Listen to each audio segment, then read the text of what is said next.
You are now tuning in to the Going North podcast with your host, best-selling author, professional speaker, and member of the John Maxwell team, Dominic Dom Brightman.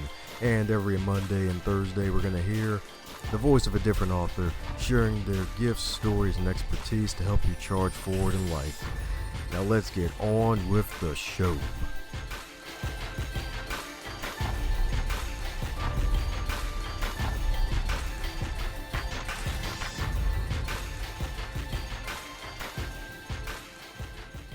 And today on the Going North podcast, we're bringing some super special, fabulous humans from across the globe. Today is no different. Echo, my kid, we got a powerhouse, baby. We got a heavyweight in the building, baby.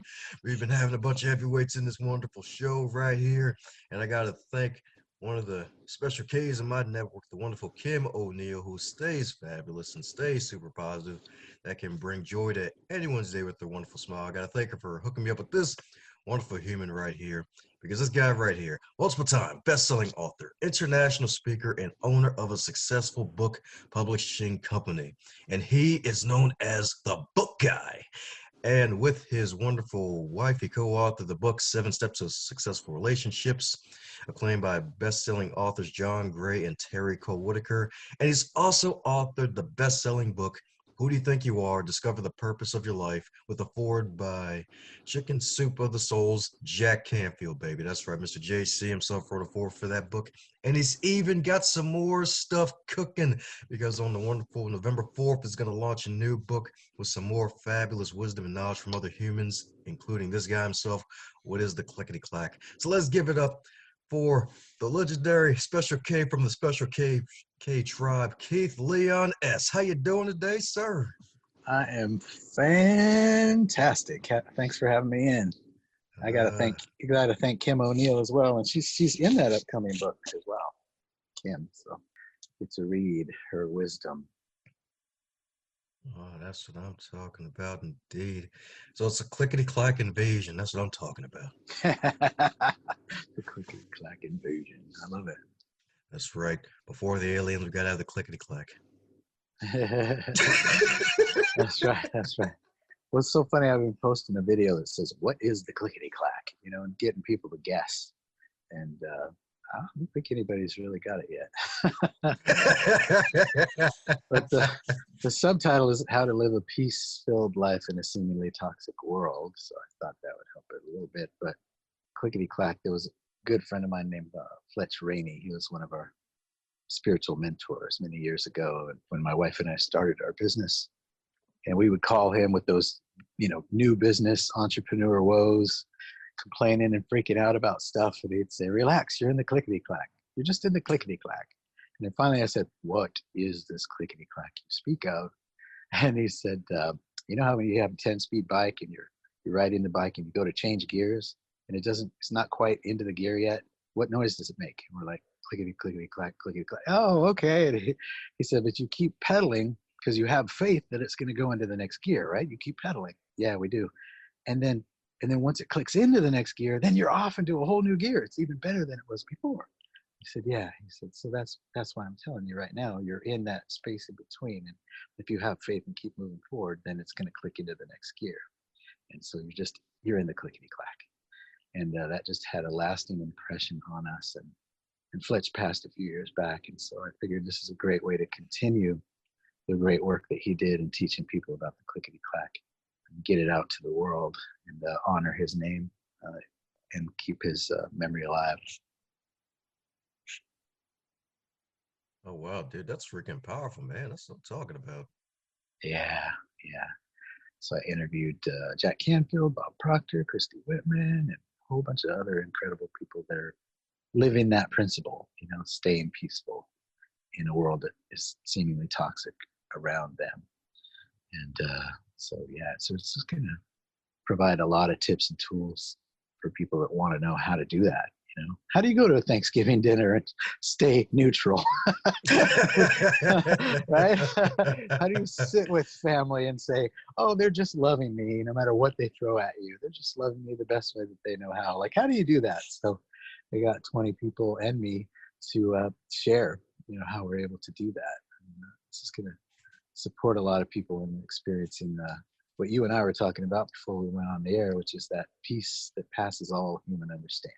Just you just get so into using the tools that it's an everyday practice that you don't even realize you're doing it. And then you sit there when somebody's coming at you with venom and you're just like loving them and you just go like, how is this even happening? How is this possible? Right?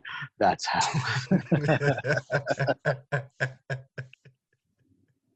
Yeah.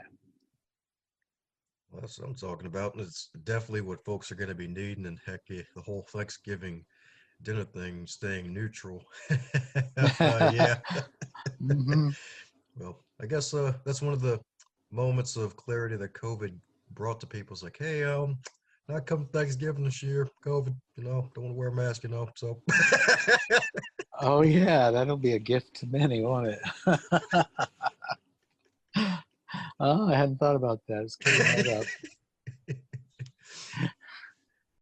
yes, indeed. And I love the subtitle of your book, A Seemingly Toxic World, because I feel like that's a great subtitle for what it is, because it's kind of like the whole classic argument with Facebook and other forms of social media. It's like, man, I don't want to go there because it's so toxic. And it's like, Yeah. you can control that, right? So I'm guessing, is that what the line of thinking was with that powerful subtitle? Yeah, it's because everything is what we deem it to be. Like somebody can be, like I said, spitting venom at us, and you can see that as, wow, I'm in a toxic situation, and you're feeling that, and you're saying that, so you're taking on toxic energy. Or you could be sitting while that same person is spitting the same thing at you, and just saying, wow, they're really loving me the best way that they know how. They're older. They didn't have Tony Robbins. They didn't have self-help books, right? What they're saying to me right now is just like they're trying to protect me in a way, but they don't know any other way to do it because their parents didn't do it didn't do it with love. And so, you can just see it a whole different way when it's the same thing that's happening. So it's really how we make it up. So I had two authors that missed the word seemingly, and they came to me and said, I don't know if I like the subtitle. I just don't really see it as a toxic world. And I said, no, it says seemingly. And then they go, oh, I get it. Right? Okay, I'm good with it now. Because it's what we call it. So it's where it does seem to be toxic sometimes. There's a lesson in everything. So even the toxic thing, if we look at it, and instead of taking it on, say, ooh, what's the blessing or what's the lesson, and look for the gift in it, then it completely changes the energy of it. And right now, with like as you shared with COVID and that whole message, there's people completely on both sides of it right now. People that are just like, yeah, it's all made up, and people that are way to the other extreme, saying masks work and we should all have them on. So it's like either way, whatever you believe, if you're looking at the other side going, you're wrong, right? That's not a great place to be, because I like to say there is no right or wrong. There's only different. Mm. It's just a different perspective. And right is not something that can be proven. It just can't be. It's just how you feel about it. So if it's right for you, fantastic, enjoy that. And it may not be right for me, but I never look at anybody ever and say, you're wrong. Like words won't come out of my mouth. I'll just say, wow, thank you for sharing that perspective. I'll look at that, and consider it and leave it at that. Oh, yeah. Oh, yeah. That's a powerful thing you just said there about, hey, there's no real right or wrong in certain situations. It's just really being different. Like that, people just don't have that comfort level of being different. Do you think it may be like a lack of knowledge that causes people to think only in black and white and things like, oh, it's got to be right or wrong, as opposed to really just someone thinking differently about something? Yeah, well, we are literally trained to think right and wrong from the second we get into school. There's win lose, right? So we get into sports, win lose. If it's voting, win lose. It's all politics. It's right and wrong. Always, they're wrong. They're wrong. They're wrong. I'm right. I'm right. Right. So it's just like TV, media, school, everything, just like pushes right, wrong, againstness from the very beginning. So it's just like, it's in our cells, it's in our DNA. So we've been force fed that energy. If from the very beginning it was like, oh no, actually, if you really look at it, you strip it down to who we really are, we're more alike than we are different, right? We're more alike than we are different. And if we were taught that from the very beginning, like, how many less wars would have happened, right? Because all wars are right and wrong. All wars are negative, positive. Just that polarity that we've been taught. They're all based in that right or wrongness. But if from the very beginning it was like, oh no, we're more alike than we are different, and we're all brothers and sisters, all of us brothers and sisters from the one creator that created everything.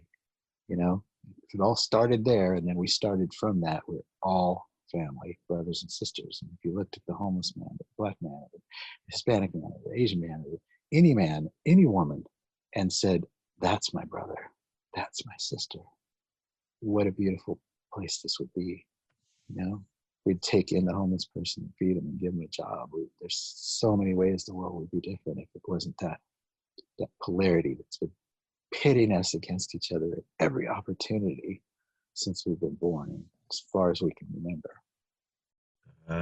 Yeah, that's right. This is one of those train the trainer moments where it's, no, you're not training the trainer, you're retraining yourself, the trainer of your mind. You got to unlearn some magical stuff and really just get back to that powerful but simple philosophy. Is like, hey, this is my brother or my sister because they're a fellow human. Like, hey, we're all human here. We all got to remember, like, hey, just because we may have different beliefs, creeds, and colors and all the other good stuff, it doesn't mean we can still show kindness and respect to one another. Right. Yes. Amen. That's what I'm all about. That's the one thing that I have been about. There was this guy that walked around talking and preaching a long, long time ago named Jesus. A lot of people say that they follow this guy.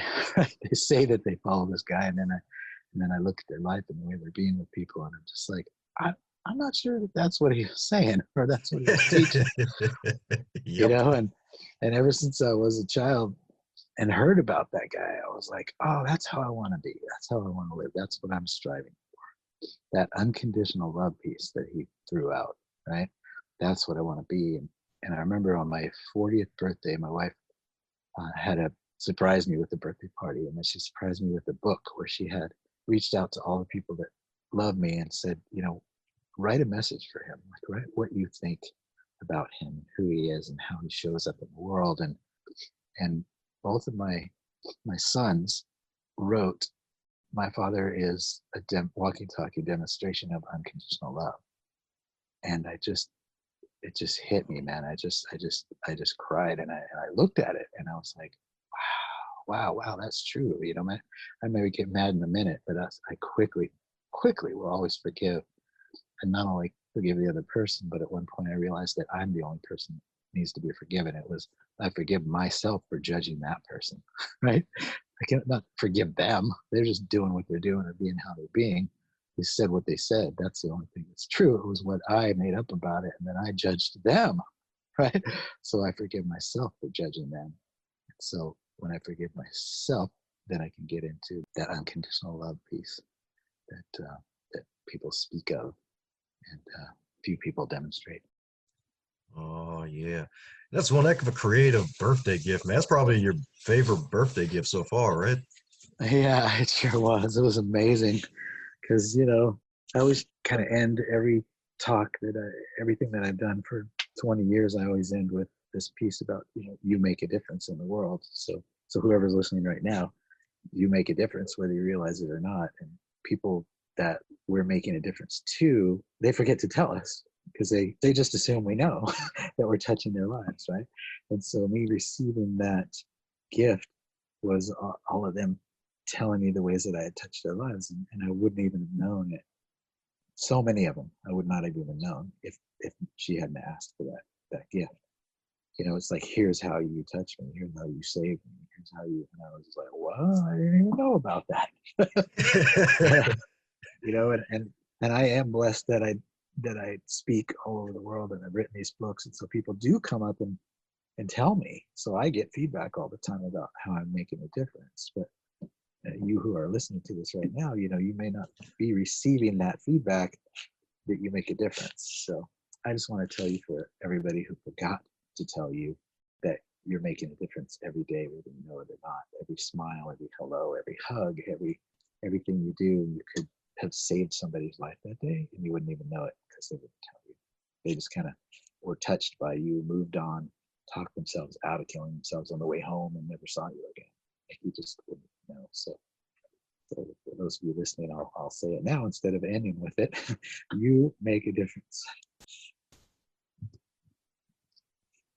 Amen to that. Amen to that. Heck, it even reminds me of a powerful story that Danny Levin actually shared on one of our past episodes about how a homeless guy actually didn't take his life one night because Danny actually stopped to just talk with him. And he even gave him $50 too on top of that, because the homeless guy was originally going to attack him because he thought Danny was trying to steal his corner where he usually begs for change. And he still got his money, and he ended up not taking his life because he took the time to actually sit and listen to him. So that's so powerful, man. Like, thanks for just telling folks that and telling the folks that are listening about that, man. And it's so true. Like, we never know, man. It's amazing how we never know. It's like you really got to let people know that you appreciate them a lot more often than you do. It's like, hey, you won't gas their head up. You'll just really reaffirm them that they're doing something right.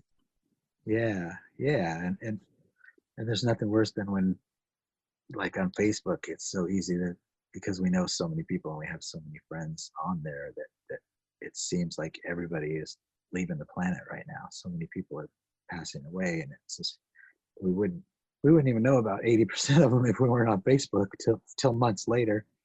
It seems like boom, it's just like hits all at once sometimes, and then I go on a spree of oh man, I need to go drop some love bombs. And so I just go like to all my friends, like, I love you, I love you, I love you, I love you, I love you, because I want to, when they pass and I say, oh man, I hadn't reached out to them in 6 months, like I get that feeling like, oh, I wish I would have, right? It's so that's why I love posting things on Facebook like all the time, saying, hey, you, I love you.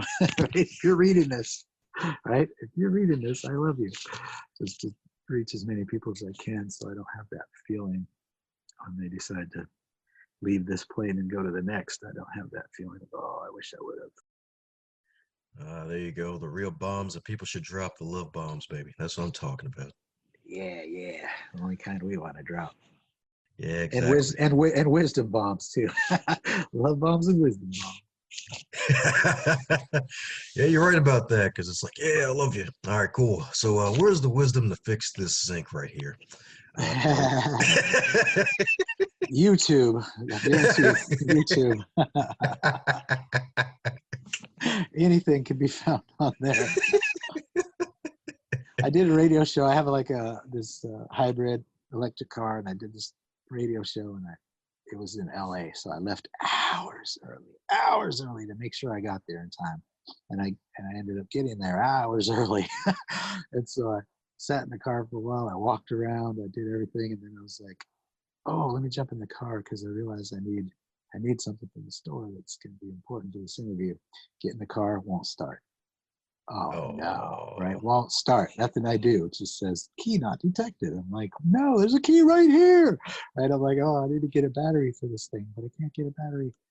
Oh no, it's too short of a time now. If I get an Uber, I'll be late to the interview. People aren't here yet. What am I going to do? And then I was like, wait a minute. I'm talking about angels. Did I forget for a minute? Okay, angels, just guide me to what I need to do. So the people got there finally to do the show, and then they were like, oh, don't worry, angels will guide us to what to do. And I was like, yeah, you're right. All right. So we do this like long interview, and I realized during the interview that the closest stores that I would be able to get a battery for the key is closed now. Halfway during the interview, they were all closing. So I'm like, okay, well, I'm sure it's gonna be great. All right, angels got me. I finished the interview, and then they go, just go out and try it again. It's gonna start. I go out, key not detected. I'm like, yeah, okay. All right, angels, like anytime now. Anytime now. Exactly. Anytime now. So then by the time I got upstairs, the male host of the show, because it was man and woman, had said, "Oh, I went on YouTube. Look, what do I do in a Toyota Camry hybrid if my key is not detected?" There's a guy with the video. Take your key fob, hold it right up to the place where you press to start it, and it'll recognize it, and you'll start the car. I'm like, really? Could it be that easy? They're like, battery or not, this works. And I'm like, okay. So I go downstairs, put it up, go back upstairs. Thank you. And he goes, all things are answered on YouTube. All things. The host said it as if in an angelic voice. And I just said, thank you, and hugged him and said, okay, angels got me. Angels got me all the time. I know this, but how quickly we can forget when it's, when we're believing linear time, right? And caught up in the spin of what's going on around us instead of what's going on inside of us and our inner knowing that everything is all right. And not only that, but that we all, now, and let this land, that we all have the answer to any question before we even ask it. That we all have direct connection to any answer to any question that we have. And when I remember that, things go really, really well. When I forget and disconnect from that, then it can get into the chaotic madness that everybody else is in. Yeah, you can say that again. It's so powerful, like linear time. It's like, wait a second. Like I never even heard that before, but it kind of makes sense. It's like it's kind of in a straight line day and night, but sometimes it doesn't even feel that way, and we tend to forget as the days move on. Yeah, it's like the linear illusion is basically created so that we can show up to work at the time, and I'm putting that in air quotes right now, that we're supposed to show up, right? And go to lunch and leave or make it to appointments and all that. So it's like set up in a linear fashion for our human mind to be able to make it to places when we're supposed to be there. But time, as my angel taught me in my book that I talk about in my book, Walking with My Angels, A True Story, that time doesn't really exist. There really only is now. There's no backwards, no forwards, no up, no down. Our family members can be in heaven and be right next to us, with us, guiding us, and whispering in our ear at the same time, because there isn't time and space as we know it here anywhere else, right? And so time is just a construct. I was watching this funny movie called Tag, about these adult guys that have been playing tag ever since grade school, and Love that movie. Oh my God, when he said time is a construct, I just went, thank you. Yes. The last thing I thought would drop in this silly movie is like he dropped a couple wisdom bombs, just kind of, and they just flew by, in the middle of a bunch of comedy. But it was just like, oh man, they got some really, really deep concepts into a subconscious mind through that movie. I was like loving the writers.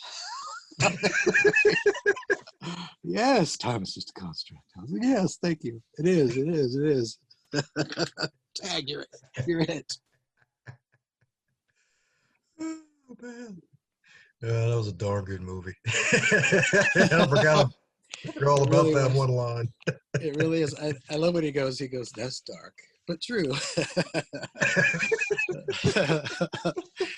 He had every good line. That one guy had every good line in the movie was through that one guy, man. It was so good. He was a deep brother, that guy.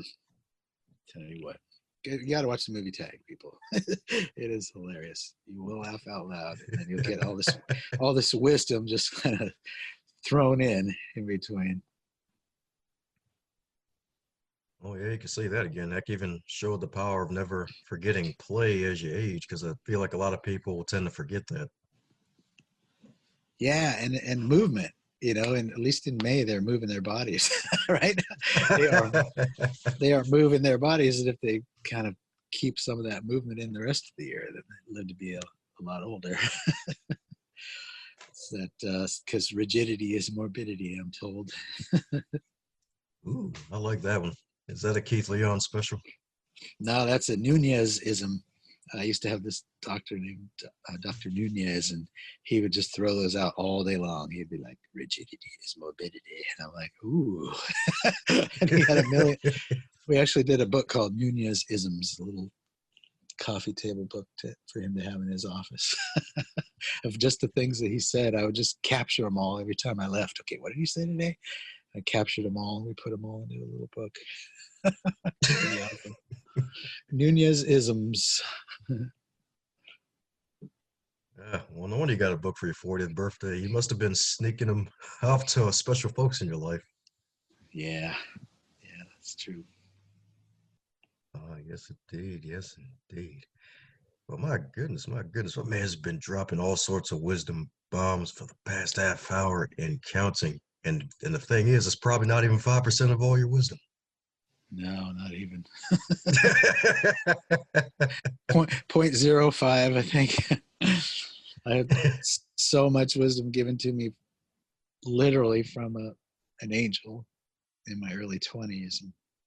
And that's what the book Walking with My Angels is, my life story, and all the times that I've had visits from angels. And I love when I'm at an event and people say, okay, so can you hear them? Can you see them? Can you feel them? Do you just get answers? Have you seen them in the flesh?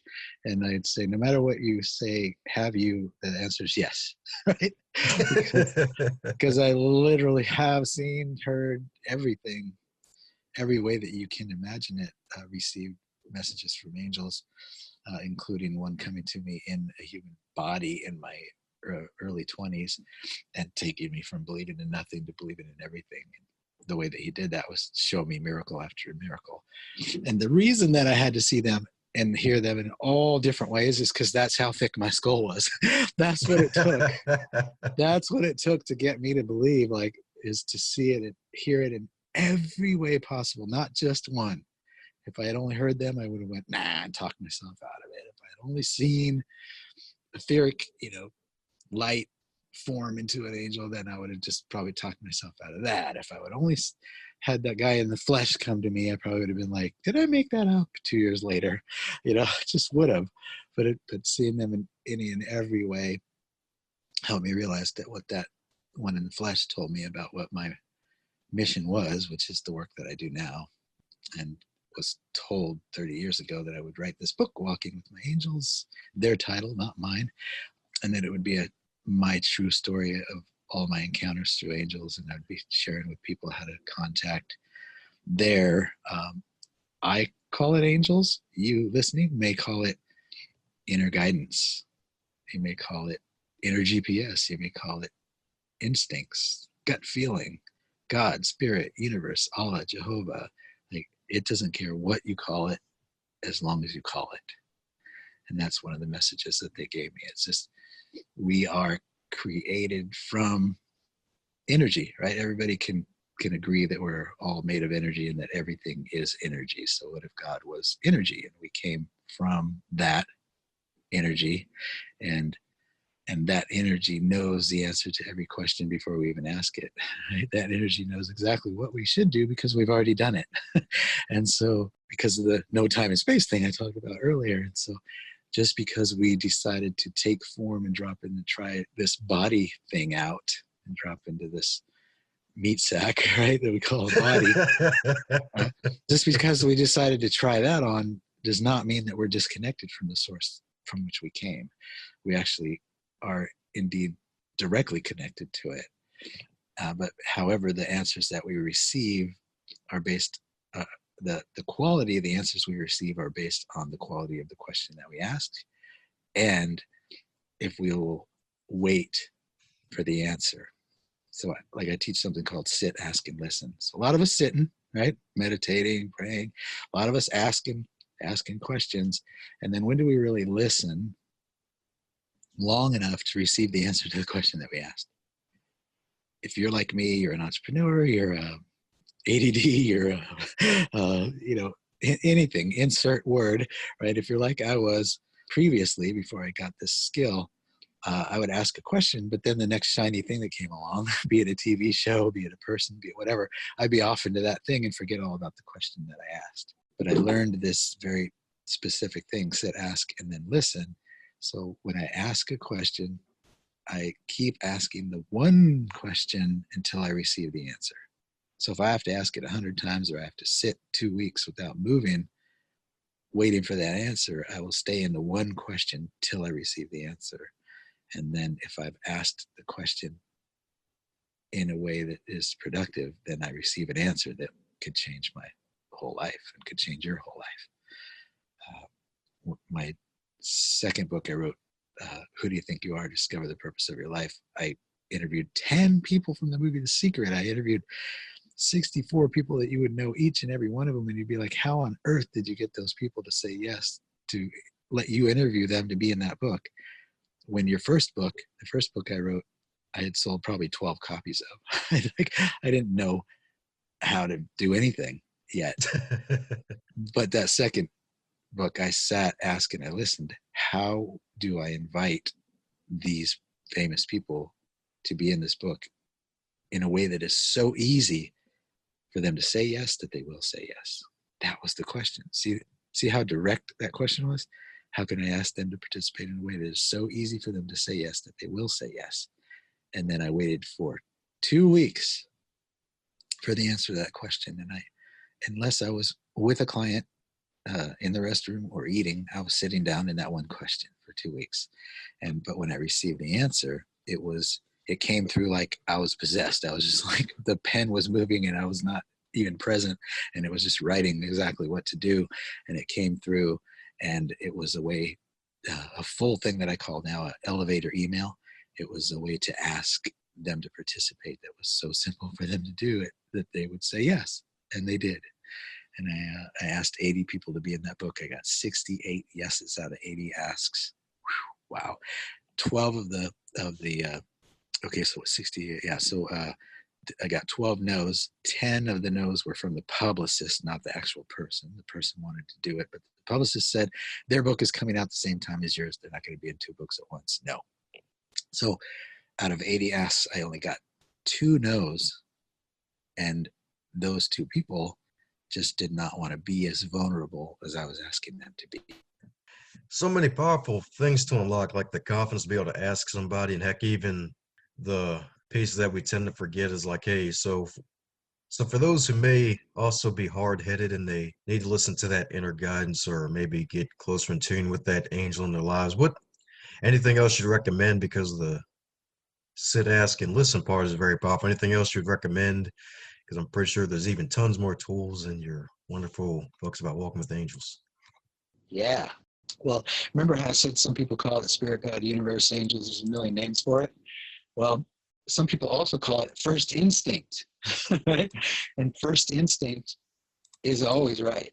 I mean, 99.9% of the time, first instinct is always right. So if you get a journal and just name it your first instinct journal, and you, anytime you have a question, you write that question in the book, and then you ask the question out loud, and whatever the first answer that comes to your mind, the very first one, you write it down, the answer. And then if you're willing to stick with that answer, whatever came, no matter how times you go back and forth after that with the second instinct, third, fourth, 100th instinct, you go back and forth so many times, sometimes you can't remember what the first instinct was. Well, if you capture that first instinct and write it down, and you're willing to, as a discipline, say, no matter what the answer is that I wrote down, that was the first instinct, I will stick with that. That one tool will change your life, because your first instinct is always right. And it's when we doubt that and start going back and forth that we get into trouble. And so that will change everything. And then if you want to get answers while you're sleeping, let's say you're an in your head kind of person, and you tried sit, ask, and listen, and you're like, it's not working yet, it's not working for me. Well, always get to your subconscious mind then. So before you go to bed, come with one question that you'd like an answer to, and then say, hey, spirit, God, universe, whatever you believe in, right? Angels, whatever, you just address whoever, whatever, all the people, things, entities, whatever that you believe in. Universe, right? I would love the answer to this question while I sleep tonight, and give it to me in the form of a dream. I would love an answer to this question, and please give it to me in the form of a dream. Then ask the question and then say, thank you in advance for giving me the answer. Thank you, thank you, thank you. And so it is. Amen. However you like to sign off when you pray. And then before you go to sleep, you say, I'll remember my dreams. I'll remember my dreams. I'll remember my dreams at least 50 times. Because if you're like me, when I first started doing this process, I didn't remember my dreams. So you'll say, I'll remember my dreams. I'll remember my dreams. I'll remember my dreams. I'll remember my dreams. And I did it until I faded off to sleep. I would just keep saying, I'll remember my dreams. I'll remember my dreams. And go to sleep. And and then keep that first instinct journal next to you. And then the second you wake up before somebody starts talking to you or calls your name or the radio goes on or anything, you write down the dream that you had.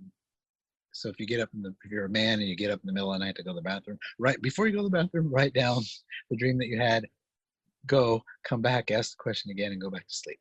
And maybe you might have one of those dreams that you're like, I don't even know what this means. I don't understand this. Then take that dream and put it in front of somebody else and say, hey, can you interpret this for me? Because I think I'm too close to it.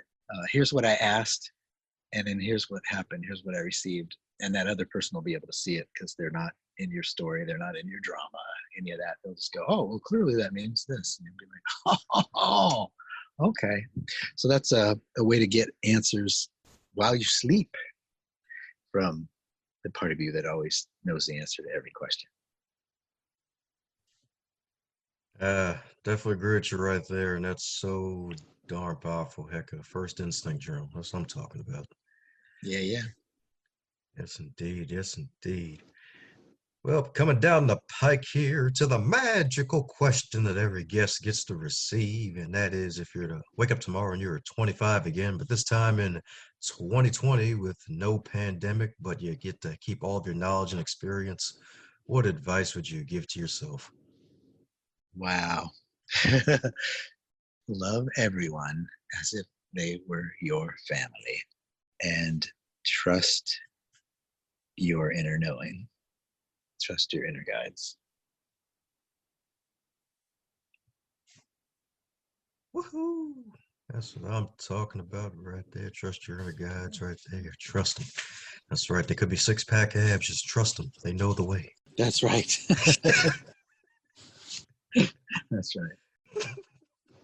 That's right. Some of them tend to hide from some people, so that's why I gotta trust them. Let me stop. Yes. Yeah, horrible joke on my part. But yes, indeed. Yes, indeed. My goodness, the powerful K himself, the kind Keith himself. So for those who want to keep up with you and keep on the lookout for that new awesome book with some more wisdom bombs, what's the best way for folks to reach out to you? Well, you can find me on Facebook, Keith Leon, no S in Facebook. It wouldn't let me add the S. So Keith Oh. Leon, you find me in there. But more importantly, we own a full service publishing company. So we are a real publishing company. We published well over 100 authors now. And so if you want to write a book, or even if you want a book but you don't want to write it, you just want to speak it, show up to 7 phone calls and let us guide you through it, go to leonsmithpublishing.com, leonsmithpublishing.com. And if you are hearing me talk about the angels and the book Walking with My Angels, and you're like, ooh, that sounds cool, I want to know more about that, go to beyondbeliefpublishing.com, beyondbeliefpublishing.com, and there will be all kinds of information there, and then you can go to the programs and products page and see what is there, because whether you want to read the book or you like angel cards or you just like music that's inspiring and takes you to that next place without doing anything, just by listening to music or whatever it is, then the support is there for you on Beyond Belief Publishing on that website. Woohoo! Well, there you have it, folks. Head over to that wonderful website. Heck, head over to all the websites and check out all the wonderful wares that Keith's got. Indeed, because a man will help you get that brick house known as a book out to the world if you're looking to get it out, folks. That's right. That's right. Get it out there, as they say. So, any parting words to the folks still listening, Keith? Well, usually this is a part where I'd say you make a difference, but I already did that. So Yeah, I would say just absolutely be kind to yourself and be willing to forgive yourself and be as nice to yourself as you are to other people and as forgiving to yourself as you are to other people, because it all starts right where you are, right where you sit, and that 3 feet around you, everything starts right there where you sit and beams out from there to touch others. So I'll speak for myself, when I take care of that space, you know, my 3 feet, who I am in this body and how I think of myself and how I treat myself, and I get that right, then it just, of course, then I treat others the way that I treat myself. Then I treat others people with compassion and treat other people with forgiveness and love everyone as if they're my brother and sister. But I wouldn't be able to do any of that if I hadn't taken care of me first. So self-love is an inside job. So just be willing to give yourself all those things that you're willing to give other people. Be willing to give yourself that. Hey there, buddy. Looks like you made it to the end of this episode. Since you made it to the end of this episode, do both of us a favor and stop being greedy. Stop it right now and share this episode with your friends and your fellow podcast lovers, especially those who have book clubs and want to listen to the authors who write some amazing books.